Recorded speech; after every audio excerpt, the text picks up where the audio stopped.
Question for you. When's the last time a teenager opened up to you, shared something vulnerable, or confessed a big struggle or mistake? How did you respond? Looking back, do you wish you would have responded differently? You know, one of the scariest things a teenager can do is to be vulnerable. Okay, one of the scariest things anyone can do is be vulnerable.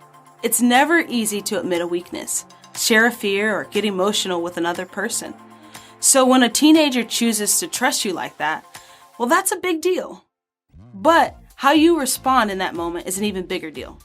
If a teenager gets vulnerable with you, but you respond with fear or anger or judgment, I'll be honest, it's not likely that teenager's gonna open up to you again. Instead, if a teenager shares something with you that you know took a lot of guts to say, the best thing that you can do is to say this simple phrase: "Hey, thanks so much for sharing that." Encourage them. Empathize with them. Acknowledge that even though it's scary to be vulnerable about the tough stuff they're experiencing, you're so grateful they trusted you enough to share it. That kind of response is the foundation for more conversation, more trust, and more growth. I know those moments are scary, but this is what ministry is all about. People.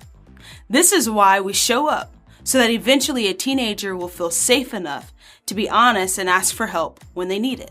So here's a tip. Next time a teenager says something vulnerable, say thank you.